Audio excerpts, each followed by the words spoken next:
పరమగీత గ్రంథాలు 1వ అధ్యాయం 3వ వచనం. నీవు పూసుకున్న పరిమళ తైలం సువాసన కలది, నీ పేరు పోయబడిన పరిమళ తైలం కోసం. నీవు పూసుకున్న పరిమళ తైలం సువాసన కలది, నీ పేరు పోయబడిన పరిమళ తైలంతో సమానం. నా వాయిస్ క్లియర్గా వినిపిస్తుందా మీకు? వినిపిస్తుంది అమ్మగారండి. వినిపిస్తుందమ్మా. పక్క భాగాలు ఇలా ప్రార్థన చేసుకున్నాం. ప్రభువా నీకు వందనములు తండ్రి, ఈ వాక్యం ఏ విధంగా సెలవు ఇచ్చిందో, అంతర్యంలో పరిశుద్ధాత్మ ద్వారా నీ స్పందన ఏ విధంగా ఉందో ఆ విధంగా నీ యొక్క ఈ పరిచర్యను ముద్రించండి. ఈ పరిశుద్ధాత్మ స్వాధీనంలో తప్పితే మరొక మాట నా నోటి వెంట రాకున్నట్లుగా ప్రభా, ఎటువంటిదో నీ వాక్యం ఉదయకాలం మంచువలే ప్రకాశించే నీ వాక్యం, తేజోమయమైన నీ యొక్క వాక్యం ప్రాతకాలం మంచువలే ప్రకాశించే నీ వాక్యం ప్రభు, భూమిలోని పేదల సహితం సజీవులుగా చేసే నీ యొక్క మంచు ప్రభావ మీద కుమరించండి తండ్రి. దేవా, మనిషిని యొక్క శక్తి చేత బలం చేత జరగదు, మీ ఆత్మ చేత జరుగుతుంది ప్రభా. చెప్పసఖ్యం కానీ మీ యొక్క పదాలు ఆక్రమించి ప్రభా, చెప్పసఖ్యం కానీ ముళ్ళలో దాచబడిన నీ వాక్యం యొక్క స్పందన ప్రభా మరొకసారి చూడాలని ఆశపడుతున్నాను తండ్రి. మీరు ఇక్కడ నుంచి కటాక్షించమని యేసు నామములో స్తుతించి వేడుకుంటాను తండ్రి. ఈ యొక్క పరమగీత గ్రంథాలని ఒక పుస్తక రూపంగా కూడా రాశాను. అది కనుక ఇప్పుడు మళ్ళీ పుస్తకం రాస్తే ఒక పెద్ద గ్రంథం అవుద్ది. అంటే అప్పటికి ఇప్పటికి దేవుడు ఏ విధంగా నడిపించాడో అనే విషయం. ఈ పరమగీత గ్రంథాలు అనేది బైబిల్ గ్రంథంలో సొలొమోను రాసినటువంటివి. చెప్పాలంటే పరలోకం దిగి వచ్చినటువంటి గీతమే అని చెప్పాలి వాక్యం. ఇది ఏంటి కావ్య రూపంగా అంటే పద్య రూపంగా రాయబడింది ఈ యొక్క పరమగీతం అనేది. ఈ పరమగీత గ్రంథంలో ఎన్నో రాశారు దాంట్లో, కానీ ప్రభు కొన్ని తలంపులు నా హృదయం ఇచ్చినందున బైబిల్ గ్రంథం అనేది ఎన్నో పరిశుద్ధమైన మహిమలైన తెరల చేత కప్పబడి ప్రకాశించేటువంటిది బైబిల్ గ్రంథం. ఇన్ని వేల సంవత్సరాలు గతించినా సరే ఒకళ్ళు చెప్పింది మరొకరు చెప్పలేదు, ఒకరు చెప్పింది మరొకరు మాట్లాడలేదు. ఈ బైబిల్ గ్రంథం తెరల చేత కప్పబడిందంటే మహిమాయుక్తమైన తెరల చేత కప్పబడి పరలోకమందున్న దేవుని సన్నిధి నుంచి భూమి దిగి వచ్చింది బైబిల్ అనేది అనమాట. ఈ లోక సంబంధమైన దృష్టితో ఒక వ్యక్తికి అర్థం కానటువంటిది. దీనిలో ఉన్న రహస్యాలు పరిశుద్ధాత్మ దేవునితో, తండ్రి అయిన దేవునితో, కుమారుడైన క్రీస్తుతో పట్టబడినటువంటివి. అంతర్యంలో క్రీస్తు యేసు రక్తం ముద్ర ఉన్న వారికి ఇది అర్థం అవుతుంది తప్ప మరొకరికి ఇది అర్థం కాదు అనే విషయం కూడా జ్ఞాపకం చేసుకోవాలి.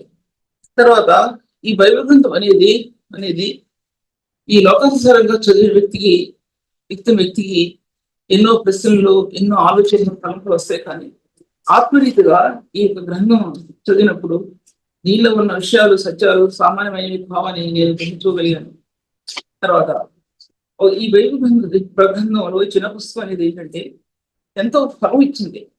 అంటే ఒక వ్యక్తి ప్రభు సన్నిధిలో పరిశుద్ధాత్మ పూర్ణుడై ఆత్మలో పరిపూర్ణతలో నిలబడిన వ్యక్తికి ఎప్పుడైతే ఈ పరమగీత గ్రంథాలు చదువుతారో అంతర్యంలో పరిశుద్ధాత్మ దేవునికి శక్తిలో ఈ వాక్యం ఎన్నో ఆత్మ యొక్క సత్యాలలోకి వెళ్ళిపోవడం నేను గమనించుకున్నాను. నేను దీన్ని అలాగే ఆత్మ సత్యాల్లోకి వెళ్ళిపోవడం గమనించుకున్నాను.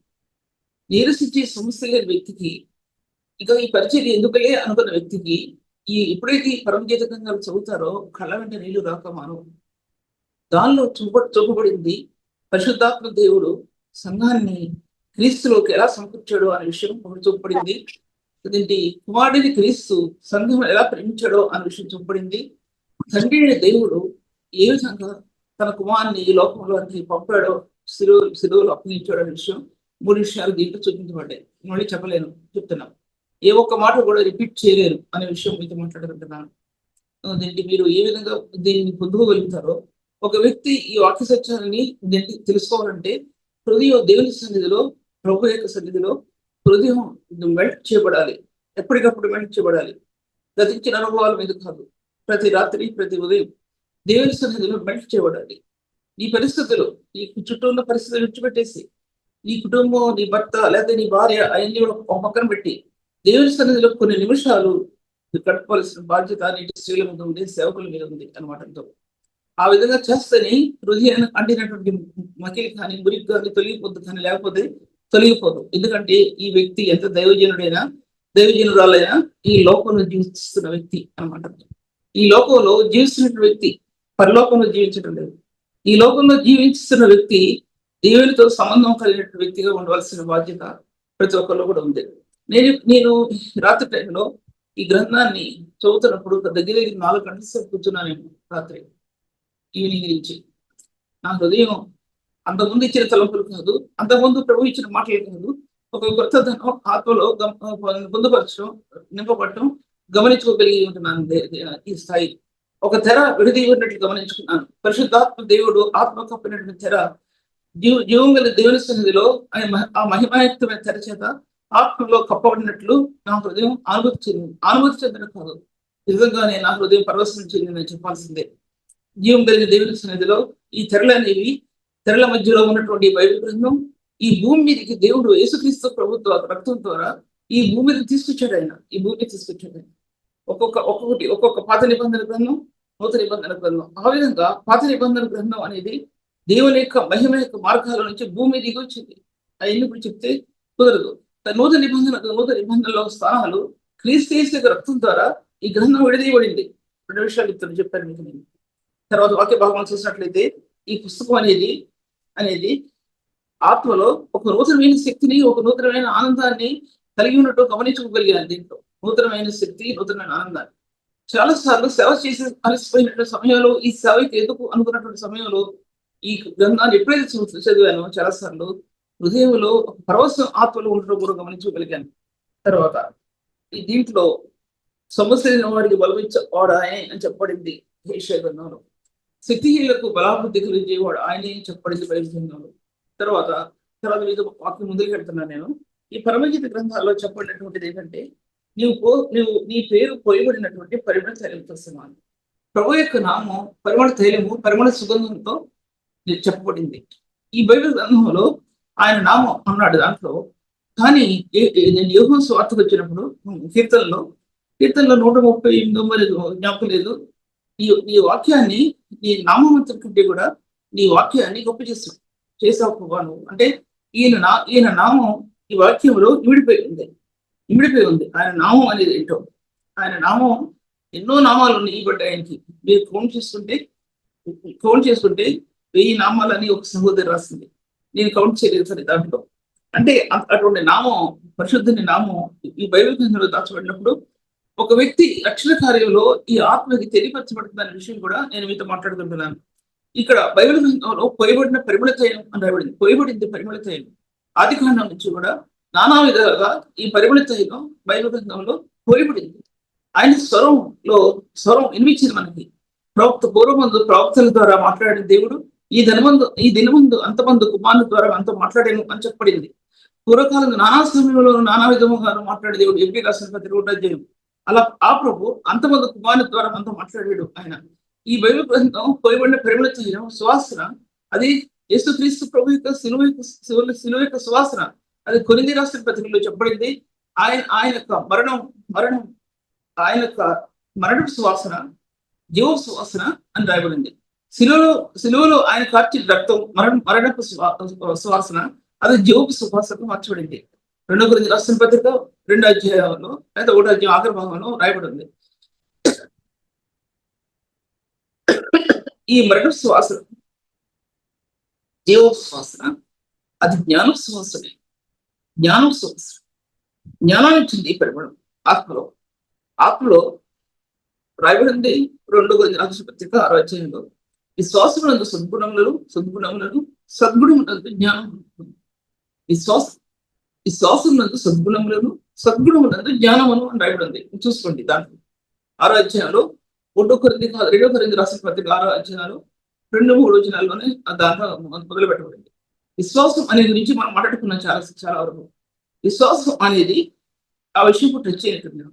విశ్వాసమునందు సద్గుణములు అంటే దేవుని యొక్క గుణగణాలతో బైబిల్ నింపబడింది. ఎందుకంటే మానవుడు దేవుని గుణగణాలలో రూపాంతరం చెందాలి. దేవుని యొక్క గుణగణాలలో రూపాంతరం చెందాలంటే మార్పు చెందాలి. ఎప్పుడైతే రూపాంతరం అనే మాట నాకు హృదయం నుంచి వచ్చిందంటే దానికి అర్థం ఏంటంటే ఒకదాని నుంచి ఒకదానిలోనికి రూపాంతరం చెందాలి, మార్చబడాలి అనమాట. ఈ లోక పాపం నుంచి మార్చబడటం ఒకటైతే పరిశుద్ధుడిగా చేయబడిన వ్యక్తి అతి పరిశుద్ధుడిగా చేయబడటం అనేది మరొక భాగం.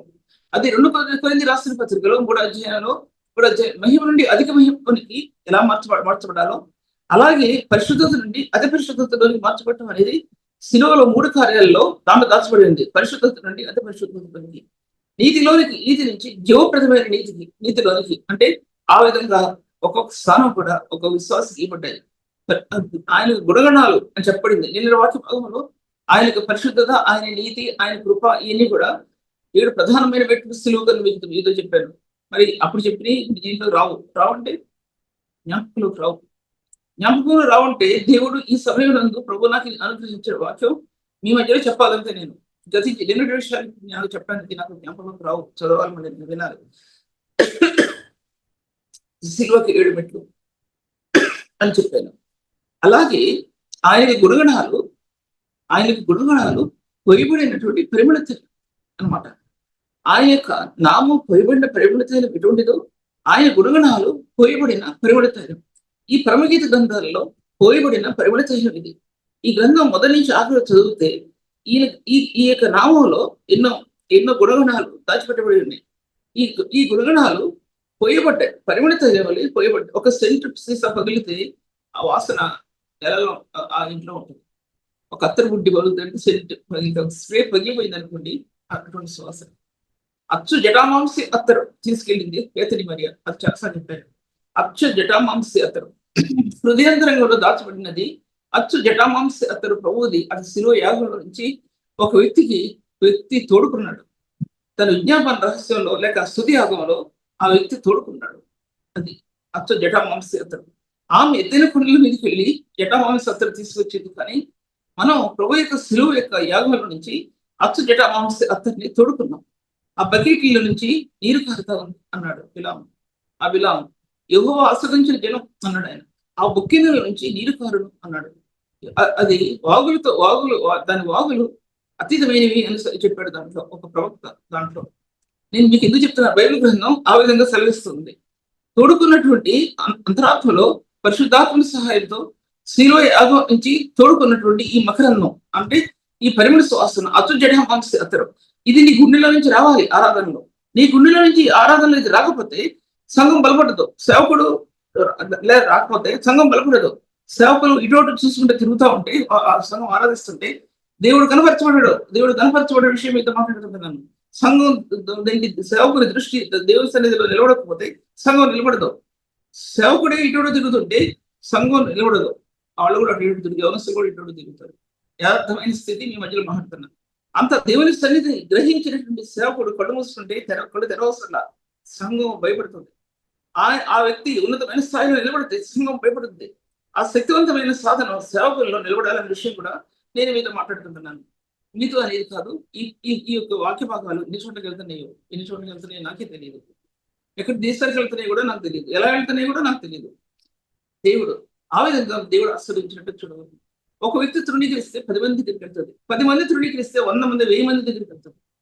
నేను భయపడను. వాక్యం చెప్పేటప్పుడు ఎంతమంది ఉన్నారని నాకేం ఆశ లేదు, నాకు అవసరం లేదు. నేను పరిశుద్ధమైన వాక్యం మీ మధ్య చెప్పటమే నా ధ్యేయం, అది నా ఉద్దేశం.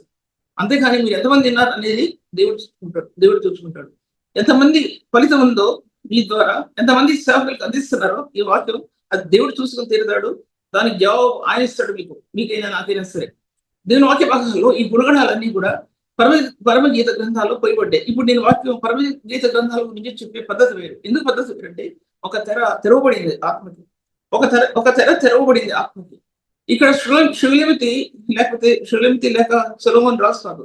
ఇక్కడ సొలొమోను రాజు కాదు. ఒక పరిశుద్ధుడైన ప్రభు, క్రీస్తు పరిశుద్ధుడైన ప్రభు, ఒక పరిశుద్ధిని దర్శించిన విధానం ఇందులో చూపించబడుతుంది. బలహీనమైన ఆత్మ బలపరచబడే విధానం చూపబడుతుంది. లేకపోతే పరిశుద్ధులు సంపూర్తి చెందరు. ఈ లోకంలో జీవిస్తున్న పరిశుద్ధులు శ్రమలతో నిండిపోయి ఉంటారు, కష్టాలతో నిండిపోయి ఉంటారు.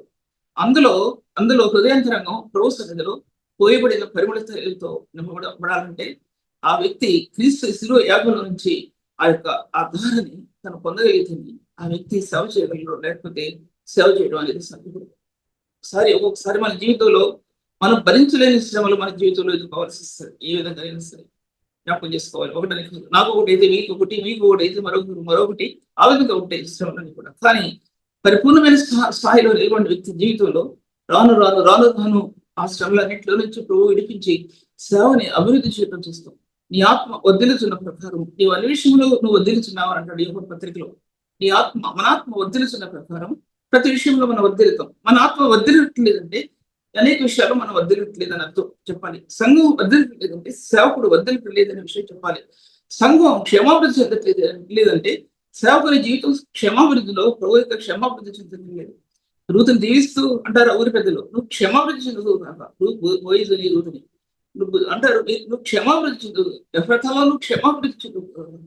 ఎఫ్రతాలో క్రీస్తు మార్గం క్షేమాభివృద్ధి చెందవలసిన హృదయం మన జీవితంలో ఉండి తీరవలసిందే.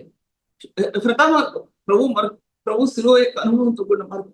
ఆ ఎఫ్రతా మార్గంలో నువ్వు దీవించబడతావు, క్షేమాభివృద్ధి చెందుతావు. ఎఫ్రతా మార్గంలో సంఘం క్షేమాభివృద్ధి చెందాలి. ఒక్కొక్క పాయింట్ చెప్తున్నా. ఎఫ్రతా మార్గంలో సంఘం క్షేమాభివృద్ధి చెందాలి. అది ఎఫ్రతా మార్గం ప్రభు ఇచ్చినటువంటి మార్గం, ప్రభు కోసం ఎదురు చూసినటువంటి మార్గం ఎఫ్రతా మార్గం. మొట్టమొదటి రాహేలు అక్కడ కట్టుకునింది ఎఫ్రతా మార్గం. అలాగా మార్గాలు లేనటువంటి పరిస్థితుల్లో తల్లులు వారి జీవితాలు మార్గదర్శిస్తుంది. వైభవంగంలో తల్లుల యొక్క జీవితం అంత మార్గదర్శిస్తుంది అనుకుంటాం. స్త్రీకి ఏముందలే అనుకుంటారు పురుషులు, ఏంటి వీడు చేసేది అనుకుంటారు పురుషులు. కానీ రహస్య జీవితంలో దేవుడితో గడిపే విధానంలో అడుగు భాగాల్లో నుంచి క్రీస్తు శిలువ యొక్క వేళల్లో నుంచి ఆ శక్తి స్త్రీ ద్వారా బయటకు వస్తుంది. జ్ఞాపకం చేస్తుంది, ఒక స్త్రీ ద్వారా బయటకు వస్తుంది. ఎంతమందికి కాదన్నా నేను చెప్పేది ఎంతో యోగ్యమైన స్త్రీల గురించి చెప్తున్నాను. అలాగా నడిచే స్త్రీల గురించి చెప్తున్నాను. యోగ్యమైన స్త్రీలు తన భర్తకు కిరీటం వంటి వారు, సంఘమునకు కిరీటం వంటి వారు యోగ్యమైన స్త్రీ. అటువంటి స్త్రీల ద్వారా పరిచర్య శిలువ యొక్క వేళలో నుంచి ఆ శక్తి పుంజుకొస్తుంది సంఘానికి. ఆ విధంగా స్త్రీలు నిలబడాలని ప్రభు ఉద్దేశించాడు అనమాట అన్న విషయం చూపించబడతా ఉంది వాక్య భాగాల్లో. తర్వాత నేను చెప్పే విషయాలు ఏంటంటే ఆయన గుణగణాలు ఈ యొక్క పరమగీత గ్రంథాల్లో పోయబడ్డాయంటే నేను ఒక్కొక్కటి ధ్యానించినా సరే ఈ సబ్జెక్ట్ అవ్వదు నాకు. ఎందుకంటే ఈ యొక్క మొట్టమొదటిగా శిలువ యొక్క స్టెప్స్ అనేవి 7 చెప్పాను. ఒకటి మీద చెప్తాను ఏంటంటే ఆయన దైవ స్వరూపి, రెండవదిగా మానవ స్వరూపి, మూడవదిగా మహిమా స్వరూపి. దైవ స్వరూపి, మానవ స్వరూపి, మహిమా స్వరూపి. ఆయన దాస్యత్వాన్ని భరించాడు, దాస్యత్వం వహించాడు. దాసునిగా తను వ్యక్తిగా చేసుకున్నాడు. ఫిలిప్పీ రాసిన 2వ దాసునిగా తను వ్యక్తిగా చేసుకున్నాడు. ఆ క్వాలిటీ మనలో ఒకటి కనబడాలి. ఒకటైనా కనబడాలండి క్వాలిటీ. ఆ క్వాలిటీ లేకపోతే సేవ చేస్తున్నట్టు నేను, సేవ చేస్తున్నట్టు మీరు ఎన్నిసార్లు మన మీద సాధారణ ఎదురు తిరుగుతాడో మనకు తెలియదు. ఎలా ఎదురు తిరుగుతాడంటే మనం చేసే సేవలకు కానీ మన జీవిత విధానానికి కానీ చాలా అవమానపరిచే సంఘటనలు మనం ఎదుర్కొంటాం. ఎన్నో అవమానపరిచే సంఘటనలు. అప్పుడు ఆ వ్యక్తి నోరు మెదపలేక, నోటి మాట రాక దేవుని సన్నిధిలో తలగడలో ముఖం పెట్టుకుని ఏడ్చే రోజులు ఒక సేవకుడి జీవితంలో, ఒక సేవకురాల జీవితంలో ఉంటే అందరూ చూస్తారు ఏడిస్తే అని. తలగడలో తన ముఖం పెట్టుకుని ఎవరు చూడకుండా కన్నీరు ఖర్చు సేవకులు ఈ దినాల్లో నిలబడి ఉన్నారు. ఈ దినాల్లో నిలబడి సింహం నిలబడి ఉంది. ఆ ఆత్మీయ స్థాయి కన్నీరు లేనిటువంటి ఆత్మీయ స్థాయి ఎండిపోయిన ఎడారి లాంటిది. ఎండిపోయిన ఎడారి లాంటి స్థాయిలోనే హాగరు కన్నీరు పెట్టి ప్రార్థించినప్పుడు, ప్రవ్వా అని కనికరించమని ప్రార్థించినప్పుడు, అబ్రహాం దేవా అని పిలిచినప్పుడు ఎడారి స్థాయి పరార అరణ్యం, ఆ 2 అరణ్యాలు అవి ఫలవరితమయ్యాయండి. సూర్యకాంతి లేక ఒక బొట్టు కూడా, ఒక చిన్న డాట్ కూడా సూర్యకాంతి లేనటువంటి అరణ్యాలు ఒక స్త్రీ యొక్క ప్రాథమిక దాంట్లో ఎడారి భూములు ఫలవంతమయ్యాయండి. అది దాసత్వంలో ఉంటే ఆమె పిల్లలను కనును అని రాయబడి ఉంది గలతి రాసిన పత్రికలో. ఇస్సాకు హగరు గురించి రాయబడింది. తర్వాత ఇస్సాకు గురించి కూడా రాయబడింది. దాంట్లో రాయబడింది. శారా గురించి రాయబడింది. దాంట్లో ఇద్దరు స్త్రీల గురించి రాయబడింది. ఆమె స్వతంత్రాలు అన్నాడు. ఈ హగరు దాసత్వంలో ఉండటకు పిల్లలు కను రాయబడింది దాంట్లో. ఎందుకు విషయాలు మీతో చెప్తున్నానంటే ఆ విధంగా అరణ్య భూమిలో ఇస్మాయిల్ సంతతి వారు 12 మంది రాజులు, 7 రోజులు జ్ఞాపకం లేదు కానీ ఆ రాజకుమారులు ఇస్మాయిల్కి పుట్టారు. అది గల్ఫ్ దేశం అంతా కూడా అభివృద్ధి చెందింది, ఐశ్వర్యంగా అభివృద్ధి చెందింది. ఎప్పుడో అభివృద్ధి చెందింది, ఇప్పుడు అభివృద్ధి చెందడం కాదు. అక్కడ దాని కింద రాసిన వాక్య భాగంలో కేదారు గుడారం వలెను 5వ అధ్యాయంలో యెరూషలేము కుమార్తె ద్వారా నేను నల్లని దాన్ని నేను సౌందర్యవంతురాలను కేదారు వారి గుడారంలో వలెను అన్నాడు. కేదారు వారి గుడారం, కేదారు వారి గుడారం, కేదారు అనే వ్యక్తి ఇష్మాయిల్ కుమారుడు కేదారు దాని వంశావళిక్రమంలో చూసుకోండి. కేదారు సంతతి ఇష్మాయిల్ నుంచి వచ్చారు. అక్కడ అరణ్యంలో గుడారాలు వేసుకున్నారు. అవి నల్లటి గుడారాలు, అవి జంతు చర్మాలతో కట్టబడినటువంటి గుడారాలు.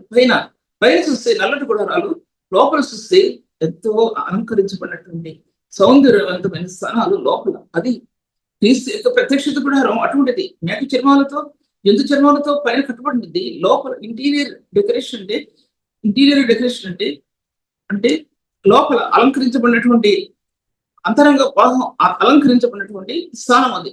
అలాగే ఈ కేదారు వారి గుడారాలు కూడా ఆ జంతు చర్మాలతో గుడారాలు కట్టుకున్నారు. చాలా బలమైన గుడారాలు కట్టుకున్నారు, క్రూర మృగాలు రాకుండా. దాని లోపల ఎంతో అందమైనటువంటి స్థానాలు లోపల ఉన్నాయి. అటువంటి వారు జీవించడానికి కారణం ఎవరంటే ఈ హగరు కారణం. ఈ హగరు కారణం అండి. హగరు ఎలా ఏడ్చుంటుందో అరణ్యంలో పడి ఎలా ఏడ్చుంటుందో, అలాగే నేటి స్త్రీ జీవితం కూడా అరణ్యంలో పడి ఏడవడానికి తప్ప స్త్రీ ముందుకు రాదు అని అనుకుంటాం. కానీ దాని ఫలితం ఉన్నతమైన స్థాయిలో దేవుడు ఆ స్త్రీలో నిలబడతాడు, ఆ సేవకుని నిలబడతాడు.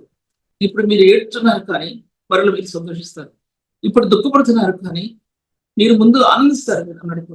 మీరు ఏడుస్తున్నారు నిజమే, కానీ మరల మీరు సంతోషిస్తారు. ప్రభు వాగ్దానం మనకు ఉంది కనుక నిరీక్షణ ఆయన మీద పెట్టుకుని కొనసాగించాలని ప్రభు మనతో మాట్లాడుతున్నాడు. విషయాన్ని దేవుని వాక్య భాగాల్లో చూసినట్లయితే ఆ గుణగణాలు బైబిల్ గ్రంథంలో, నేను పరమగీత గ్రంథాల గురించి మాట్లాడుతున్నాను.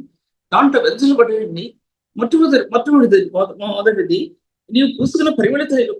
ఏం పూస్తున్నావు? మన పరిమళ తైలం శిలువ యొక్క సుగంధాన్ని పూయబడింది. మనకి శిలువ యొక్క సుగంధంలో పూయబడింది. జీవపు వాసన, అది మరణంలో నుంచి వచ్చిన జీవపు వాసన, అందులో జ్ఞానపు వాసన. దాంతో ఆయన ఊరేగించచ్చు అంటాడు. దాంట్లో 2 కొరింథీయుల రాసిన పత్రిక 2 ఆయన ఊరేగించచ్చు. క్రీస్తు యొక్క స్థానాన్ని ప్రవేశిస్తారు. ఆయన ఊరేగించాలి. మనం ఊరేగకూడదు. ఎక్కడ కూడా మన జీవితాన్ని గురించి మనం చెప్పుకోకూడదు. మన జీవితం గురించి చెప్పుకోవచ్చు, సంఘటనలు ఉంటే అవి తగు మాత్రమే. కానీ క్రీస్తు యొక్క శక్తిని, శిలువ యొక్క బలాన్ని, శిలువ యొక్క జీవాన్ని, క్రీస్తు మరణ ప్రవాహంలో దాచబడి ఉన్నటువంటి క్రీస్తు యొక్క జీవ ప్రవాహాన్ని ఒక వ్యక్తి చెప్పాల్సిమా, సంఘం చెప్పాల్సిమా? లేకపోతే సంఘం ఎలా ఆకర్షించబడదు. ఎంతసేపు ఆశీర్వాదాలు అంటే ఎలా కుదురుద్ది? ఎప్పుడు ఆశీర్వాదాలు వస్తాయి? ఒక వ్యక్తి క్రీస్తు శిలువ మార్గం నడిస్తే ఆశీర్వాదాలు వస్తాయి. ఏ ఆశీర్వాదాలు వస్తాయి? ముందు నీ ఆత్మ ఫలవంతం అవుతుంది, తర్వాత ఈ శరీర సంబంధమైన స్థాయిలో ఫలవంతం అవుతావు. అది నేను చెప్పగలిగేది. ఒక వ్యక్తి క్రీస్తు శిలువ దగ్గరికి వస్తే ఆత్మ నూతనపరచబడుతుంది, శరీరం పరిశుద్ధపరచబడుతుంది. ఆత్మ నూతనపరచబడకుండా శరీరం పరిశుద్ధపరచబడటం అనేది సాధ్యపరచబడుతుంది. అంతరంగంలో దేవునికి నివాసస్థలం హృదయంతరం కట్టబడకుండా అన్ని విషయాల్లో ఈ వ్యక్తి పెరుగుండగా ఉండడానికి సాధ్యపరచబడుతుంది. పరిశుద్ధమైన ఆలయం అనే హృదయంలో కట్టబడకపోతే అంతర్మందిరం ఆయన యొక్క వాక్యం కానీ, ఆయన యొక్క ఆత్మ కానీ లేకపోతే, ప్రత్యేకమైన స్థాయి క్రీస్తులో నీ హృదయం ప్రతిష్ఠించబడకపోతే, ఈ అంతరంగంలో ఒక స్థానం క్రీస్తులను ఇవ్వకపోతే ఈ సేవా పరిచర్య ఉన్నతమైన మార్గంలో నాటం అనేది సాధ్యం చేయకూడదనే విషయాన్ని నేను మీతో మాట్లాడుకుంటున్నాను. దేవుని వాక్యం చూసినట్లయితే ఈ షారోన్ లోయ నేను కూడా చెప్పాను. అది హోరేబ్ పర్వతానికి 50 గజాల దూరంలో కింద లొకేట్ చేయబడి ఉంది అని చెప్పాను. హోరేబ్ పర్వతం దాని గురించి చెప్పడానికి నాకు కుదరదు కదా. కానీ అది ఆ కొండ కింద భాగంలో ఉంది. కింద భాగంలో అంటే మరి మధ్య 50 గజాలంటే మరి ఎంత ఎన్ని నాకు తెలియదు. 50 గజాలంటే ఎక్కడ ఉందో అది. అది ఒక వ్యక్తి జీవితంలో పర్వతాలు ఎక్కే వ్యక్తికి, దేవునితో మాట్లాడే వ్యక్తికి, దేవుని సన్నిధిలో జీవించే వ్యక్తికి ఆ యొక్క షారోన్ అనుభవాలు ఉంటే, షారోన్ యొక్క లోయ అనుభవాలు ఖచ్చితంగా ఉండి జరుగుతాయి. అందులో క్రీస్తుతో నీ సన్నిహితమైన సంబంధం, నీ యొక్క రిలేషన్షిప్ క్రీస్తుతో, నీ సంబంధం క్రీస్తుతో. నేను మనిషిగా మాట్లాడటం లేదు మీతో, మనిషిగా నేను ప్రయత్నించడం లేదు. ఆత్మ సంబంధమైన రీతిగా ఈ విషయాలు మీతో మాట్లాడుతుంటాను. ఆ యొక్క సంబంధం అనేది దాంట్లో దాచబడి ఉంది. దాంట్లో ఎన్నో అందమైన ప్రదేశాలు ఉన్నాయి. లోయో అందులో బంగారు రాళ్ళు ఉన్నాయి. అందులో పుష్ప సౌందర్యం ఉంది, పరిమళ సౌందర్యం ఉంది, క్రీస్తు యేసు యొక్క మహిమిక సౌందర్యం ఉంది. దాంట్లో ఎంతో ఆ లోయలో ఎన్నో దాచిపెట్టబడి ఉన్నాయి. దాంట్లో ఎందుకంటే గనులైన వారు రథాలు ఉన్నాయి. అందులో గనులకు వారు అక్కడ ఆ షారోన్ లోయల్లో సంచరిస్తారు. ఆత్మ సముద్రులు ఆ షారోన్ లోయలో సంచరిస్తారు. ఆత్మలో బలహీనులు ఆ లోయలో వస్తారు, రిఫ్రెష్ అవుతారు. దాంట్లో ఆ సువాసనకి, ఆ పరిమళానికి, లేక ఆ యొక్క మహిమ యొక్క సౌందర్యానికి, అందులో ప్రకాశించే మహిమ యొక్క సౌందర్యంలో నీ ఆత్మ పరవశం చెందడం నువ్వు చూస్తాం. ఇదేంటి, ఒక విశ్వాస అయినటువంటి వ్యక్తి, ఆత్మ సంబంధమైన వ్యక్తి ఈ పరమగీత గ్రంథాలు చదివితే తన అంతరంగంలో దేవుని యొక్క మహిమ యొక్క తేజస్సు, మహిమ యొక్క సౌందర్యం తన హృదయంలో ప్రకాశించడం ఆ వ్యక్తి చూస్తాడు. చూడలేదు. లేకపోతే ఆ షారోన్ లోయలు కూడా నరకంగా ఉండేది. ఎవరు దాంట్లో వెళ్ళరు. దాంట్లో ఆ తేజస్సు ఆత్మకి ఇవ్వబడింది. ఎవరికి ఇవ్వబడిందంటే దాంట్లో సంచరించేవారికి. హెబ్రీయులకు పత్రిక 1వ అధ్యాయంలో ఆయన మహిమేక స్వరూపి ఆయన అన్నాడు. ఆయన పూర్వకాలం ముందు నానా విధాలుగా కుదరతో మాట్లాడిన దేవుడు తనంతమంది కుమారుల ద్వారా మనతో మాట్లాడాను. ఆయన సంస్థలను వారసులుగా చూశాడు. ఆయన ద్వారా ప్రపంచం నిర్మించాడు. దేవుని యొక్క మహిమకి తేజస్సు అని రాయబడింది. దాంట్లో నేను ముందు భాగంలో వచనాల్లోని ఆయన మహిమకి తేజస్సును, ఆయన తత్వం యొక్క మూర్తిమంతమేయండి, అర్థం చేసుకోవాలన్నమాట. ఆయన తత్వం ఏంటంటే మూర్తి ఇచ్చినటువంటి మహిమ యొక్క స్వరూపం. ఆయన తత్వం మూర్తి వేయించిన మహిమ యొక్క స్వరూపం మానవ రూపంగా మూర్తి వేయించిన మానవ స్వరూపం, మూర్తి వేయించిన మహిమ యొక్క స్వరూపం అది కోల్పోలేదు ప్రభు. కానీ మహిమ యొక్క స్వరూపంలో మానవ స్వరూపం ఈ లోకంలోకి వచ్చాడనే సంగతి ఒక వ్యక్తి తెలియాలి. ఒక వ్యక్తి తెలియగలిగితేనే ఆ ప్రభు కోసం దాసత్వాన్ని భరిస్తావు. ఎవరైనా మాట్లాడితే భరిస్తావు. హేళనకరమైన మాటలు నిన్నంటే నువ్వు భరిస్తావు. ఎంత హేళనకరమైన మాటలు మాట్లాడతారంటే అంత హేళనకరమైన మాటలు. మనం ఎంత జాగ్రత్తగా పరిచయం చేసినా ఏదో ఒకటి తీస్తారు, దాంట్లో ఏదో ఒకటి తప్పు మార్గాన్ని తీస్తారు. కానీ దేవునికి లెక్క అప్పగించవలసినటువంటి విషయం అని జ్ఞాపకం చేస్తారు. దేవునికి లెక్క అప్పగించవలసినటువంటి విషయాలు ఇవన్నీ కూడా అది జ్ఞాపకం చేస్తారు. ఎంతో మందిని చూస్తాను నేను. సరే, ఆ విషయం అక్కడ పెట్టండి. కానీ నేను మీతో మాట్లాడేది ఆ మహిమ యొక్క తేజస్సు ఈ యొక్క షారోన్ లోయలో నింపబడింది. ఎందుకు నింపబడిందంటే దాంట్లో ప్రభు యొక్క తేజస్సు దాంట్లో నింపడానికి కారణం ఏంటంటే అది ఒక అందమైనటువంటి ఒక లోయ. ఈ అందమైన లోయలు నీ హృదయంలో ఉంటాయి. ఉంటాయండి. ఎక్కడో ఉంటాం కాదు, నీ హృదయంలో ఉంటాయి. నీ హృదయం చిన్నదనుకుంటున్నావు, కానీ చిన్నది కాదు. అది చాలా పెద్ద ప్రవాహాల యొక్క ఐశ్వర్యం యొక్క ధననిధులు, ప్రవాహం యొక్క కూపాలకి మెరుగుబందులో ఉంది. కర్మగీత గ్రంథాలు 5వ అధ్యాయంలో ప్రవాహాల యొక్క కూపాలు, ధననిధులు. అందులో ఆ చిన్న హృదయంలో ఆ చిన్న షారోన్ లోయ అనుభవం మీకు చెప్తున్నాను నేను. ఒక విశ్వాస యొక్క జీవితం ఉంది దాంట్లో. ఈ షారోన్ లోయ అనుభవంలో హోరేబు కొండకి కింద భాగంలో ఉందంటే హోరేబు కొండ మీదకి ఎక్కినటువంటి మోషే కానీ ఎలియా కానీ వీళ్ళందరూ కూడా ఈ యొక్క లోయల్లో ఆనందించుంటారు. ఎంత ఆనందించుంటారు లోయలు. ఈ లోయల్లో ఆనందించకపోతే ఆ పర్వతం ఎక్కి దేవుడితో మాట్లాడలేరండి. దేవుడితో మాటకి దేవుడు అంటే కుదరదు. నీ అంతరంగం పరిశుద్ధాత్మ యొక్క స్పందనలో క్రీస్తు యేసు యొక్క శిలువ యొక్క స్వరూపం అని ఈ పరిశుద్ధాత్మ దేవుడు ముద్రించాడు. రోమీ రాసిన పత్రిక 5వ అధ్యాయంలో 1వ వచనంలో విశ్వాసంతో ఆయన ముద్రించాడు. మనం ఆయన స్వరూపంతో ముద్రించాడంటే ఆయన రక్తంతో ముద్రించాడు. ఈ తెర అంతరాత్మలో దాచిపెట్టబడిందని సేవకులారా అది గ్రహించగలిగారా? సేవ అనేది ఉట్టి సేవగా చూసేది ఫలాలతో కూడినటువంటి సేవ. ఒక క్రీస్తుతో ఒక వ్యక్తి తన సంబంధాన్ని ఎలా నెలకొల్పడుతుందో అందులో ఫలం ఉంది. ఎన్నో కృపవరాలు ఉన్నాయి అందులో. ఎంతో ఐశ్వర్యం అంటూ ఫలభరితమైన స్థాయి ఆత్మ ఫలాలు ఉన్నాయి దాంట్లో. ఇవి లేకుండా ఒక వ్యక్తికి ఏ ఫలం ఇవ్వబడదో, ఏ కృపవరం కూడా ఆత్మకి ఇవ్వడదు. కృపవరాలు నానా విధాలుగా ఉన్నాయి. క్రీస్తు యేసు కరిగిరంతో కృపతో ఓ హృదయం నింపడాలంటే క్రీస్తుతోని అంతరంగిక సంబంధం ఎలా ఉండాలి అనే విషయం మీతో నేను మాట్లాడుతున్నాను. ఎలా ఉండాలి? కుటుంబం వ్యవస్థ ఉందనుకోండి. భర్తలో భార్య చూడగలిగింది క్రీస్తుని చూడగలిగితే, భార్యలో భర్త చూసేది సంఘాన్ని చూడగలిగితే ఆ కుటుంబ వ్యవస్థలో పరిశుద్ధమైన స్థానాలు నెలకొల్పబడదు. అందులో పరిశుద్ధుడైన ప్రేమ యొక్క రహస్యం ఒక కుటుంబ వ్యవస్థలో దాచిపెట్టబడింది.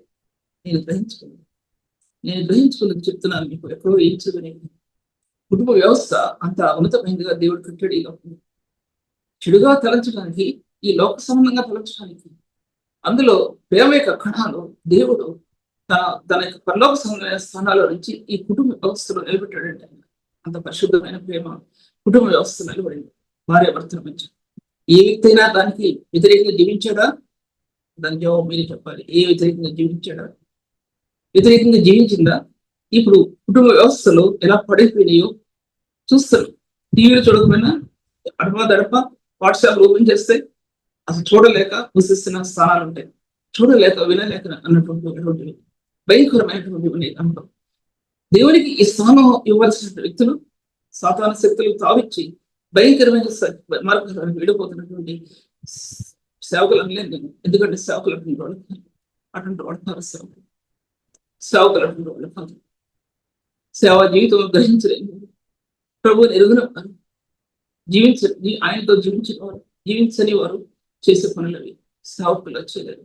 సేవకుని యొక్క సేవ గుండెల మీద మోపబడినటువంటి ఆ సేవ, వీటి మీద మోయబడినటువంటి ఆ కాడిని పట్టుకొని సేవకు నడవాలి. లేకపోతే స్వార్థను ప్రకటించలేదు.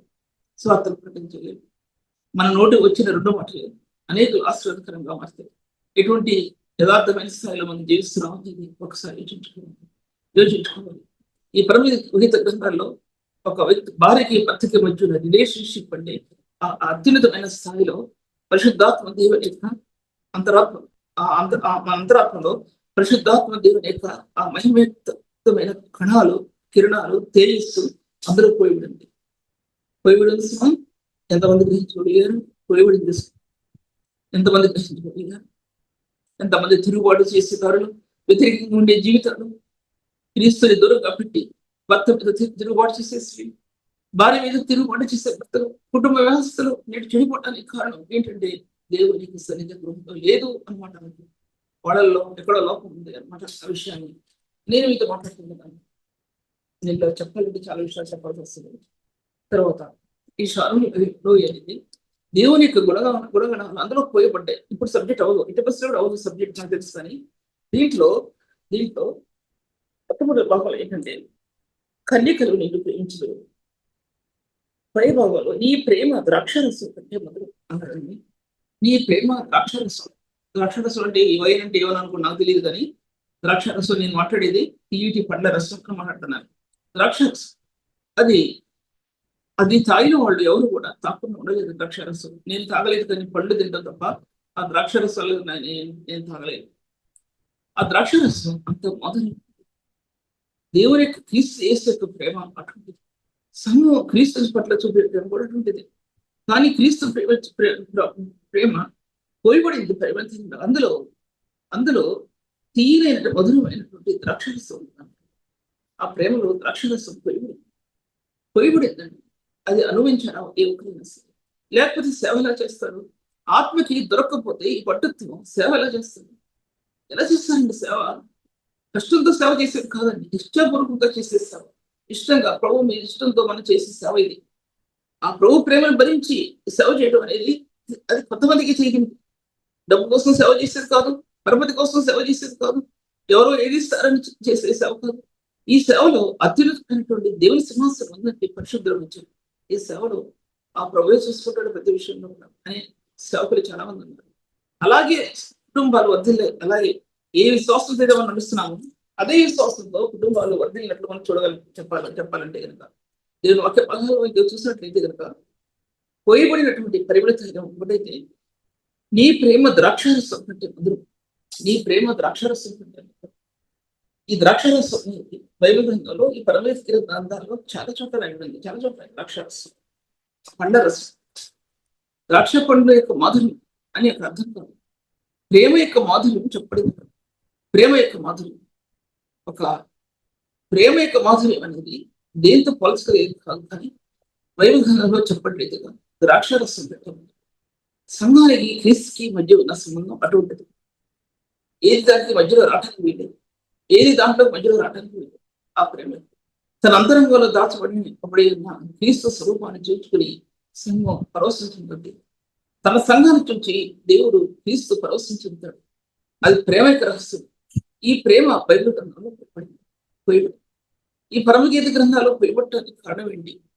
సొలొమోను రాజు రాసినటువంటి ఆయన కవిత్వం కానీ ఆయనకి జ్ఞానం కానీ బైబిల్ గ్రంథంలో ఎంత అతీతుడైన వ్యక్తో ఒక చిన్న మొక్క దగ్గర నుంచి లెబానోన్ వరకు కూడా రాశాడు ఆయన సొలొమోను రాజు యొక్క జీవితంలో ఎన్నో వివాహం చేస్తున్నాడు. కానీ తన జీవితంలో సంతృప్తి ఎక్కడ కూడా లభించలేదు. కానీ మరి ఎలాగ ఈ పరమగీత గ్రంథాలు రాసినప్పుడు తను ఎలా మార్పు చెందాడు అనేది ఈ పరమగీత గ్రంథాలు నిదర్శనం. ఈ సత్యం, ఇది సత్యం, కళ కాదు, ఊహాగానాలు కాదు. ఊహాగానాలలో కళలలో క్రీస్తు యొక్క నిజ స్వరూపం వెల్లడి చేయబడదు. ఆయన నీలరత్న ఖచ్చితుడు అని చెప్పాడు దాంట్లో. ఆయన నీలరత్న ఖచ్చితమైన ఆయన శరీరం దంతపరిగా కనబడతా ఉంది నాకు. ఇది ఊహాగానాల్లో కవిత్వాల్లో వచ్చేటువంటి కాదు, అది ఊహాగానాలు కాదు, కవిత్వంలో వచ్చినటువంటి భాగాలైనా సరే తన ఆత్మ ఎంత పరవశం చెందితే ఇటువంటి మాటల్లో ఉన్నటువంటి రాసే విజయం ఈ బైబిల్ గ్రంథంలో దాచిపెట్టబడి ఉంది. ఆ ప్రేమ యొక్క పరవశంలో ఎన్ని విషయాలు రాశాడు అనేది ఈ బైబిల్ గ్రంథంలో దాచిపెట్టబడి ఉంది. ఈ బైబిల్ అన్ని చెప్పాను కదా నేను. దీంట్లో ముందుకెళ్ళుచుంటుండగా దీంట్లో ఒకటో అధ్యాయంలో నాకు నా ప్రియుడు ఎనిగిరి ద్రాక్షవనంలోని కర్పూరపు పూగుత్తులతో సమానం. నాకు నా ప్రియుడు అంత ముందు ఒక మాట చెప్పాను ఏంటంటే, ఈ యొక్క ద్రాక్షవనం అనేది లేదా ఈ యొక్క వనం అనేది ఎనిగిరి లోయలకి మొట్టమొదటిగా చూపించబడిన తర్వాత కూడా ఎనిగిరి లోయలు అనేవి కూడా దావీదు తిరిగినటువంటి స్థలాలు. దాని చుట్టూ అది ఆ ఎనిగిరి లోయకి వెళ్ళాలంటే తను మృత సముద్రాన్ని దాటాలి. దావీదు మృత సముద్రంలో ఎన్ని చచ్చిపోయిన సేవలు ఉంటాయో, ఎంత కుళ్ళు ఉంటుందో, ఎంత అపవిత్రత ఉంటుందో, దాంట్లో నుంచి ఈదుకుంటూ వెళ్ళాలండి. అమృత సముద్రం నుంచి ఎక్కడికి ఎనిమిది లోయలోకి వెళ్ళాలి. ఎనిమిది లోయలోకి వెళ్ళాలంటే ఒక పక్క సౌలు జరుగుతున్నాడు, ఒక పక్క వ్యతిరేకులు జరుగుతూ ఉన్నారు. తను తరంబడి వీళ్ళందరూ తరిమే దేనికంటే సింహాసనానికి వస్తాం. తన తరమేది తను ముందుకెళ్ళే దేనికంటే క్రీస్తు స్థానం ఇశ్రాయేలు దేవుని యొక్క ఔన్నత్యం, ఇశ్రాయేలు దేశం కట్టబడాలని తన యొక్క వేదన. రెండుకి ఎంత తేడా ఉందండి. నేటి సంఘం యొక్క పరిస్థితి కూడా అలాగే ఉంది. కొంతమంది దేవుని యొక్క శక్తి ఔన్నత్యం సంఘంలో కట్టబడాలని కొంతమంది ప్రాధాయపడుతుంటే, మరికొంతమంది తమ రాజ్యాన్ని నిలుపుకోవడానికి ప్రాధాయపడేవారు కొంతమంది. అది ఆ దినాల్లో జరిగింది, ఈ దినాల్లో జరుగుతుంది, ప్రస్తుత దినాలు కూడా జరుగుతుంది. అది ఎవరిని ఉద్దేశించి మాట్లాడటం లేదు, వాక్యాన్ని బట్టి మాట్లాడుతున్నాను. ఒక దీన సేవకుడు బాలుడే ఉండి అభిషేకించబడినటువంటి దావీదు ఎన్ని శ్రమలు అనుభవించాడో మనకు తెలుసు. ఆయన ఇంకా ఎటు మార్గం లేదండి అతను వెళ్ళటానికి, ఎటు మార్గం లేదు. ముందు చూస్తే వెనక చూస్తే ముందు చూస్తే గొయ్యిలా అన్నట్టుగా పరిస్థితి. తను చనిపోతాడు, ఇక లాభం లేదు, ఎవరో చంపేస్తారు అనుకున్న బాధ తన హృదయం ఉంది. పారిపోతున్నాడు. ఎక్కడికి వెళ్ళిపోవాలంటే ఎనిమిది లోయలోకి వెళ్ళాలి. ఎనిమిది లోయలోకి వెళ్ళాలంటే ఆ మృత సముద్రం దాటాలండి. ఆ మృత సముద్రం భయంకర మృత సముద్రం దాటాలి. మన జీవితాల్లో మన పడే శ్రమలో నుంచి ముందుకు వెళ్ళాలంటే, ఆ ఎనిమిది లోయలోకి వెళ్ళాలంటే ఎన్నో భరిస్తే కానీ దాంట్లోకి వెళ్ళాలి. ఏ వ్యక్తి కూడా ఏం భరించుకోకుండా ఎనిమిది లోయలోకి వెళ్ళి కూర్చోడు అక్కడ, అలా కాదు. అటువంటి తన హృదయం తనకి ఇచ్చిన దేవుడు వాడి విలువ కూడా తెలియదు. ఎనిమిది లోయలోకి వెళ్ళాడండి దావీదు దాటుకుంటూ. లోపలికి వెళ్ళేప్పటికీ ఆ ఎనిమిది లోయలోకి సౌలు రాలేడు, వ్యతిరేకమైన వారు రాలేరు, తను చంపేవారు రాలేరు. దాంట్లో ఎంతో ఫలవంతమైన ప్రదేశం, సుందరమైన ప్రదేశం ఎనిమిది లోయలు. చుట్టూ అన్ని కూడా ద్రాక్షవనాలు. అందులో ఖర్జూరు మొక్కలు, ఖర్జూరం పండ్లు ఒక పక్క. వారికి ఆహారం చదివానండి, ఇన్ని కల్పన కథలు. వారికి ఆహారం దుప్పులు, జింకలు వారి ఆహారం. కాల్చుకుని తినేవారు. ఆహారం ఏమీ లేదు, పండు తినటం, ద్రాక్షరసం తాగటం, దుప్పులు మాంసం తినటం. అసలు లేనిదంటూ లేదు వారికి, ఆ ఎనిమిది లోయల్లో దాక్కున్నాడండి దావీదు. ఆ ఎనిమిది లోయల్లో కవితలు రాస్తాడండి. దాంట్లో ఎనిమిది లోయల్లో కూర్చొని ప్రతులు రాస్తాడండి. దాంట్లో రాయబడి బైబిల్ గ్రంథంలో ఎన్నో ప్రతులు రాస్తాడండి. ఒక వ్యక్తి జీవితంలో అటువంటి స్థానాలు దేవుడు కల్పించినప్పుడు దేవుని ప్రేమను వివరించలేకపోతే కారణం ఏంటి? అనుభవించకపోతే కారణం ఏంటి? వివరించలేకపోతే కారణం ఏంటి? ప్రేమ యొక్క రహస్యాలు బైబిల్ గ్రంథంలో పరిమళ తైలం వల్ల పొయ్యబడి ఉంటుందిగా, పరిమళ తైలంలో ఈ ప్రేమ యొక్క గ్రంథాలు దాంట్లో దాచిపెట్టబడినాయండి. వద్దాగా చెప్పడానికి ప్రేమ అని చెప్పడానికి ఎవరికి పని లేక కాదు, దాన్ని వివరించడానికి ఏ వ్యక్తికి సాధ్యం కాదండి. ఎంత నేను చెప్పినా సరే ఏమి చెప్పలేదు, మీకు ఏమి చెప్పలేదు నేను అనుకోవాలి. నేను అటువంటిది ఈ ప్రేమ యొక్క మార్గాలు ఎనిమిది లోయల్లో పరవశం చెందాడండి. ఇన్ని రాశాడు. ఒక వ్యక్తి జీవితంలో సేవలో ఇటువంటి స్థానాలు అనుభవించకపోతే సేవలు ఎప్పుడూ శ్రమ లేదండి, ఎప్పుడూ ఇరుకులేనా, ఎప్పుడు లేమైనా దేవుడు ఒక సమయం వస్తుంది. ఆ సమయంలో వీటన్నిటి నుంచి దేవుడు విడుదల పొందిస్తాడండి. ఆ ఎనిమిది లోయలో అంటాడు, దాంట్లో నాకు నా ప్రియుడు ఎనిమిది ద్రాక్ష వనంలోని కర్పూరపు పూగుత్తులతో సమానుడు. నాకు ఎలా ఉన్నాడు?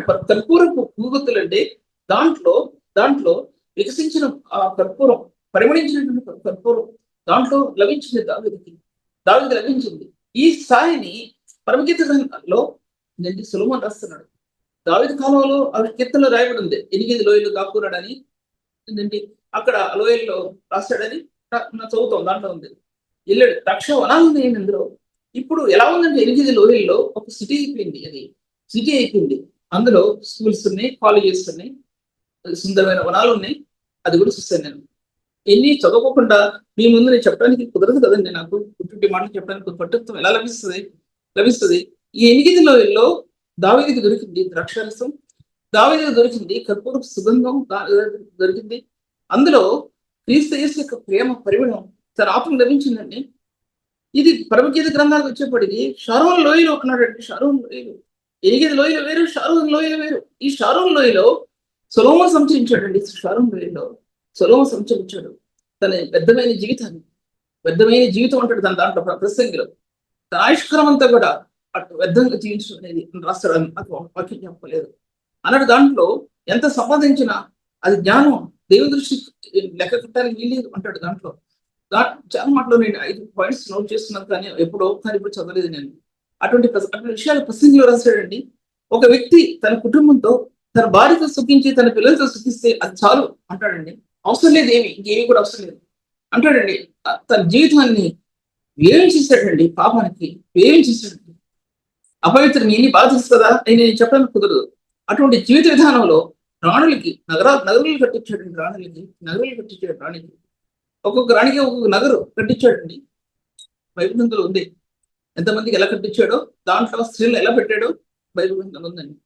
కానీ గ్రహించాడు క్రీస్తు యేసు యొక్క ఆ ముఖ ప్రకాశిత, ఆ దేవుని యొక్క ఆ యొక్క మహిమ యొక్క కళలు ఎప్పుడైతే అతనిలో ప్రవేశించాయో అర్థమైంది. పాపం ఏంటో అర్థమైంది, తను చేసిన పని ఏంటో అర్థమైంది. అది పరమగీత గ్రంథాలకి నిదర్శనం అండి. నిదర్శనం. నాకు నా ప్రియుడు 8 ద్రాక్ష తోటలోని కర్పూరపు పూగుతులతో సమానుడు. కర్పూరపు పూగుతులు ప్రకాశించి పరిమళించి ఆ తెల్లటి ఆ గుత్తులు పరిమళం. అది నా ప్రియుడు దొరికాడు. నాకు అక్కడ దొరికాడు. 8 లోయల్లో దొరికినటువంటి దావీదుకి 8 లోయల్లో ఉన్నటువంటి ఆ సుగంధం ఈ షారోన్ లోయల్లో నాకు లభించింది. ఇది నాకు లభించకపోతే ఈ పరమగీత గ్రంథాలను నేను ఎలా రాస్తాను? ఈ పరమగీత గ్రంథాలు ఎలా రాస్తాను? ఎంతమంది మాట్లాడతారు, చాలా ప్రేతంగా మాట్లాడతారండి. కానీ నేను మీతో చెప్పేది ఆత్మ సంబంధమైన విషయాలు ఇందులో పొందుపరచబడ్డాయి. క్రీస్తు యొక్క ప్రేమలో ఇది బయలుపరచబడాలి తప్ప ఈ శరీర సంబంధమైన నేత్రాలతో ఒక వ్యక్తి గ్రహించిన సత్యం మాత్రం కాదనే విషయం మీద మాట్లాడుతున్నాను. 10,000 మంది మీ దేవుని బిడ్డలు ఉన్నా దానిలో కొద్ది మంది మాత్రమే ఆత్మలో ప్రకాశించేవారు. వేళతో లెక్క పెట్టవచ్చు. దాంట్లో అంటాడు, లెక్కకు మించిన కన్యకలు ఉన్నారు, కానీ నా పౌరం ఒకటే నిష్కలంకుడు. ఎవరండి నిష్కలంకుడు? సంఘం. నిష్కలంకమైన సంఘం, నిందారహితమైన సంఘం, క్రీస్తునందు ఎదుట నిలబడినటువంటి సంఘం అండి. నిందారహితమైనది. ముందుకెళ్తున్నాను నేను, ఎందుకంటే అవ్వట్లేదు. కర్పూరపు పూగొత్తులు సమానం. దానిలో దావీదుకి నీతి లభించింది. దాంట్లో ఆనందం లభించిందండి. పరిశుద్ధుని ప్రేమ లభించింది. దావీదుకి 8 లోయల్లో పరిశుద్ధుని యొక్క ప్రేమ భరోసా లభించింది. నీతి లభించింది. ఇలాగ ఆయన గుణగణాలు ఆ 8 లోయలు లభిస్తే ఈ సొలొమోనుకి ఈ పర్వగీతాల్లో షారోన్ లోయల్లో తనకి ఎన్ని లభించాయంటే అలాగే లభించే తను కూడా. మొట్టమొదట ప్రేమ గురించి రాస్తాడు. తర్వాత లోయల్లో ఉన్నటువంటి 8 లోయల్లో ఉన్నటువంటి ఆ సుగంధాన్ని జ్ఞాపకం చేసుకున్నాడు. తర్వాత ముందుకెళ్తే కిందకెళ్తే 2 అధ్యాయాలు అన్నాడు ఆయన, నన్ను విందుశాలకు తొడుకున్నాడు.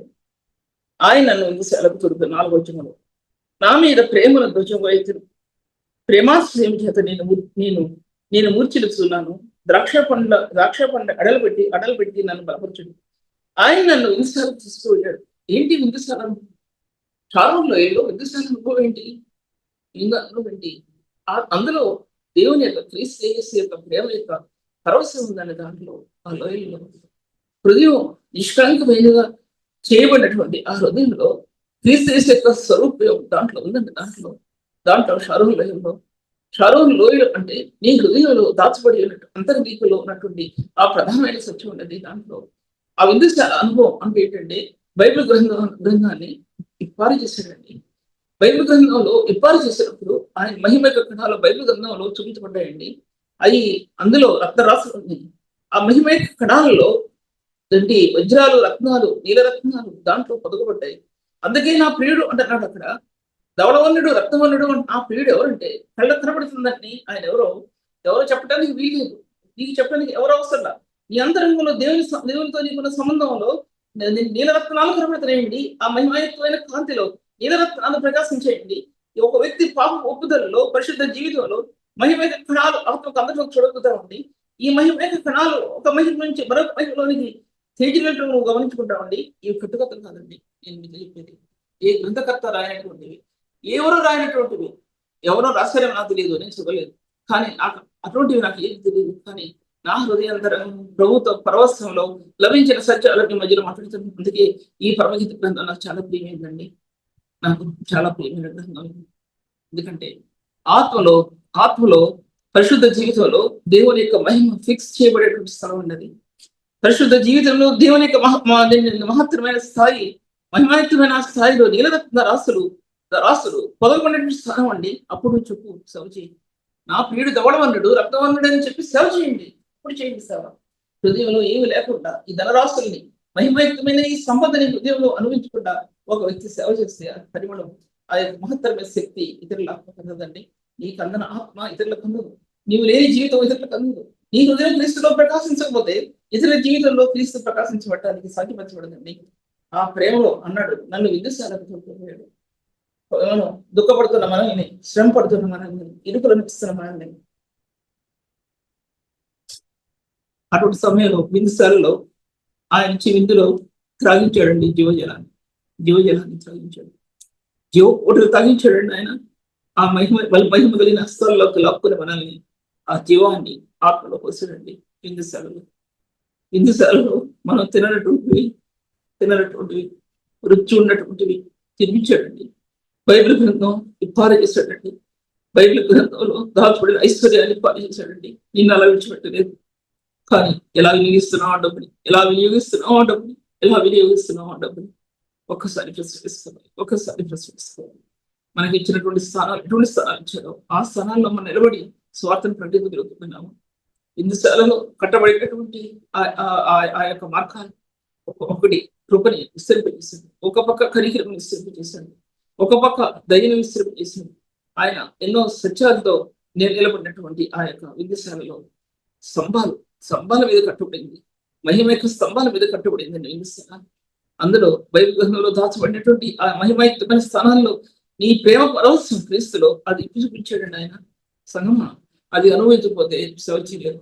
అది అనుభవించకపోతే ఏ వ్యక్తి కూడా సేవ చేయలేరండి.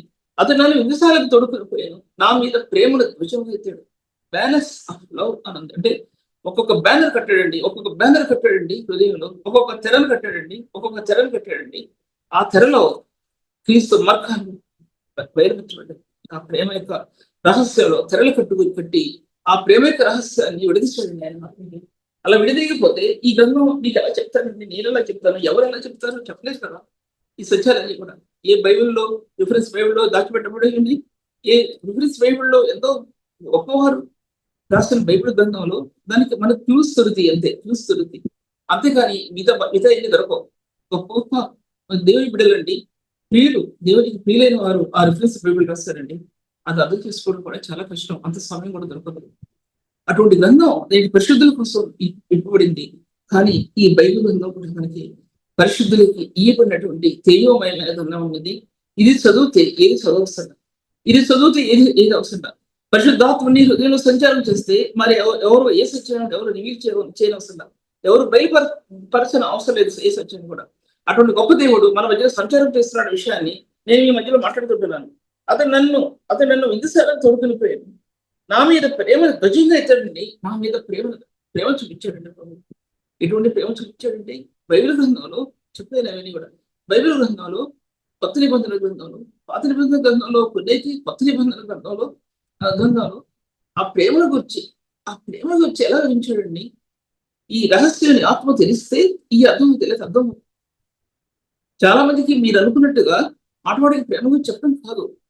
అది లేకుండా బైబిల్ గ్రంథం లేదు. పోయబడిన పరిమళ తెలియవాలి. ఆ ప్రేమ పోయబడకపోతే అసలు బైబిల్ గ్రంథం లేదు. నీ ఆత్మిక జీవితం సేవ లేదు, ఆ ప్రేమ లేదు. ఆ ప్రేమ కణాలు మీ ప్రేమ తెలివితోను సకల విధమైన అనుజ్ఞానంతో కూడినది అన్నాడు దాంట్లో. తులసి రాసిన పత్రిక 1వ అధ్యాయంలో 1వ అధ్యాయం కింద భాగంలో మీ ప్రేమ తెలివితోను సకల విధమైన అనుజ్ఞానంతో అంతకంతకు అంటే అర్థమైంది. మీ ప్రేమ తెలివితో సకల విధమైన అనుజ్ఞానంతో ఆ ప్రేమ మిమ్మల్ని ఎన్నో సకల విధమైన అనుజ్ఞానాలతో ఎక్స్పీరియన్సెస్ తో మళ్ళీ నడిపిస్తుందండి. ఆ ప్రేమ లేని చూడలేదండి. ఆత్మ ఫలాల్లో నిలబడింది ప్రేమ, కృపావరాల్లో నిలబడింది ప్రేమ, తర్వాత క్రీస్తులో ఐక్యతలో నిలబడింది ప్రేమ, సంఘం పట్టణంలో నిలబడింది ప్రేమ, విందుశాలలో ప్రేమే ప్రధానమైంది, కుటుంబ వ్యవస్థలో ప్రేమే ప్రధానమైంది, సంఘ వ్యవస్థలో ప్రేమే ప్రధానమైంది. ఎక్కడ చూసినా ప్రేమే నిలబడింది. కానీ మీ ప్రేమ నిష్కల్మషమే దయంగా, మీ ప్రేమ నిందాయుతమైంది. అందులో ఏ మలినం కూడా చర్చబడదు, అందులో ఏ అపవిత్రత కూడా చర్చబడకూడదు. అటువంటి ప్రేమతో మనం ప్రేమించగలుగుతున్నాం దేవుణ్ణి అనే విషయం మీతో మాట్లాడుకుంటున్నాను. దేవుడు రాత్రి సమయంలో నాకు ఇచ్చిన వాక్యభాగం ఇదంతా కూడా, నాకు ఇచ్చిన వాక్యభాగం అంతైనా సరే నేను పంచుకోవడానికి ఎక్కువ నాకు కుదరలేదు. నేను చెప్పాలంటే ఎందుకంటే ప్రతి విషయంలో కూడా, ప్రతి భాగంలో కూడా రాయబడిన సత్యాలు మీ మధ్యకి చెప్పినా సరే నాకు సాధ్యపరచబడలేదు లేదు. ఈ యొక్క పరమగీత గ్రంథాలు చిన్న ఐశ్వర్యవంతమైనటువంటి ధననిధులతో కూడినదండి. ఇది ఎన్నో ఐశ్వర్యాలు దీంట్లో ఉన్నాయి. బైబిల్ యొక్క రహస్యాలు విడదీయబడటం కానీ, ప్రేమ యొక్క రహస్యాలు విడదీయబడటం కానీ, ప్రేమ యొక్క మార్గాలు తెలియపరచబడటం కానీ, తర్వాత మహిమైశ్వరం ప్రకాశించడం కానీ, మహిమైశ్వరం ప్రకాశించడం అనే విషయం నేను మాట్లాడాలనుకున్నాను కానీ మాట్లాడలేకపోయాను. మహిమైశ్వర్యం అనేది ఎఫ్సీ పత్రిక రాసిన మహిమైశ్వర్యం, అదేంటి హెబ్రీ పత్రికలో రాసినటువంటి ఆయన యొక్క మహిమైక తేజస్సు, అదేంటి ఎఫ్సీ పత్రికలో రాయబడినటువంటి మహిమైశ్వర్యం, కృపామహైశ్వర్యం, ఆ విషయాలు అర్థమైపోవాలి మీకు. నేను చెప్పబోని అర్థమైపో మహిమైక తేజస్సు. ఈ మహిమైక తేజస్సు షారోన్ లోయ కట్టబడిందండి. షారోన్ లోయ నింపబడిందండి. దాంట్లో రాస్తాడండి పరమగీత గ్రంథాల్లో. ఏ ఒక వాక్యభాగం చదివిన ఒక వాక్యభాగం చదివి నేను నిర్వహిస్తాను. ఈ షారోన్ దాంట్లో 4 అధ్యాయాలు ఎన్నో రాయబడి ఉన్నాయండి. పరమగీతాలు 4 అధ్యాయాలు ఎన్నో రాయబడి ఉన్నాయి. ఇంటికిలో చదువుకోండి మీరు. 9వ వచనం నుంచి ఆఖరి వచనం వరకు దాంట్లో. తర్వాత ఒక మాటని 9వ వచనం, నా సహోదరి, నా ప్రాణేశ్వరి, నీవు నా హృదయంలో వసుకొచ్చుకుంటుంది, ఒక్క చూపుతో నా హృదయంలో వసుకొచ్చుకుంటుంది, నీ హారములలో ఒకదాని చూస్తే నన్ను వసుకొచ్చుకుంటుంది. సహోదరి ప్రాణేశ్వరి, నీ ప్రేమ ఎంత మధురం, ద్రాక్షారసం కన్నా నీ ప్రేమ ఎంతో సంతోషకరం అన్నాడు. దాంట్లో నేను మొదటి రావాల్సి వస్తాయని చెప్తాను. దాంట్లో నా హృదయాన్ని వసుకొచ్చుకున్నావు. ఎలా వసుకొచ్చుకున్నావు అంటే నీ ప్రేమ చేత వసుకొచ్చుకున్నావు. సంగమా, నీ ప్రేమ చేత నన్ను వసుకొచ్చుకున్నావు అనే మాట ఇది సంఘానికి సంబంధించింది. ఒక వ్యక్తిగతమైన సేవకునికి సంబంధించింది, వ్యక్తిగత హృదయానికి సంబంధించింది. నీ ప్రేమ చేత నన్ను వసుకొచ్చుకున్నావు. దీనిలో సేవ కట్టబడుతుంది, దీనిలో సంఘం కట్టబడుతుంది గమనించుకున్నాం. దీనిలో ఎన్నో కృపావరాలు ఆత్మ ఇవ్వడంలో గమనించుకున్నాం. కృపావరాలు నానా విధంగా ఉన్నాయి దాంట్లో జరిగించే దేవుడు పడే అన్నాడు. దాంట్లో ఎన్నో కృపావరాలు బైబిల్ గ్రంథంలో ఒక వ్యక్తికి అన్ని కృపావరాలు ఇవ్వబడి ఉంటాయి, ఒక మందికి ఒకే కృపావరం ఇవ్వబడి ఉంటుంది. కృపావరాల గురించి దేవుని అడగనవసరం. ఈ ప్రేమ యొక్క రహస్యంలో బైబిల్ విడదీయటానికి ఈ కృపావరాలు ఆత్మకి ఇవ్వబడ్డాయి. బైబిల్ గ్రంథం తెగిరటానికి ఈ కృపావరాలు నీకు ఇవ్వబడ్డాయి. ఈ కృపావరాలు మనం మహిమపరచుకోవడానికి కాకుండా దేవుని మహిమపరచడానికి ఈ కృపావరాలు ఇవ్వబడింది. ఇవన్నీ కూడా ప్రేమ యొక్క రహస్యంలోనే దాచిపెట్టబడింది. ఒక వ్యక్తి ప్రభువుని ప్రేమిస్తుంది. ఎంత ప్రేమిస్తున్నామండి దేవుని, ఎంత ప్రేమిస్తున్నాం. నేటి సంఘం నిర్జీవమై ఉండడానికి కారణం ఎవరు? నేటి సంఘంలో ఫలం లేకుండా ఉండడానికి కారణం ఎవరు? ఫలవంతమైనటువంటి మార్గాలు సంఘంలో నిలబడలేకపోవడానికి కారణం ఎవరు? సంఘం కట్టే సేవకుల, లేకపోతే కూర్చున్నటువంటి పరిశుద్ధుల? అర్థం చేస్తుంది. సంఘ సేవకుల యొక్క జీవితం. ఎంతోమంది సేవకులు ఉన్నారు కాబట్టి సేవకులు అనే మాట మాట్లాడుతున్నారు. సంఘ సేవకుడు యొక్క జీవిత విధానం ఒకటే రహస్యం ఉంది. నీ అంతరంగ జీవితం ప్రభుత్వం వేసుకునే రహస్యం. ఎఫ్సీ పత్రికలో రాయబడిన రీతిగా నేను క్రీస్తు గురించి సంఘాన్ని గురించి చెప్తున్నా. క్రీస్తుని హత్తుకున్నటువంటి జీవితం అదే అండి సేవకుని జీవితం. నీ భార్య పక్కకి వెళ్ళిపోతుంది, నీ భర్త పక్కకి వెళ్ళిపోతాడు, నీ పిల్లలు పక్కకి వెళ్ళిపోతారు. ఈ రహస్యం నీలో ఉన్నప్పుడు వీళ్ళందరి జీవితాలు కూడా ఆశ్రయించబడతాడు. పిల్లలు ఆశ్రయిస్తాడు, భార్యను ఆశ్రయిస్తాడు, భర్తను ఆశ్రయిస్తాడు. ఆ ప్రేమ అనేది మాటలతో వర్ణించేది కాదండి. ఒక్క చూపుతో నేను నాకు ధ్యానం స్మరించుకున్నాను. ఒక్క చూపుతో నీ కళతో ఒక్కసారి వస్తుంది. నీ కళల యొక్క కాంతిలో, నీ కళల యొక్క నీటిలో, నీ కళల యొక్క కాంతి కిరణాలు అవి నావి, అవి నావి, అవి నావి.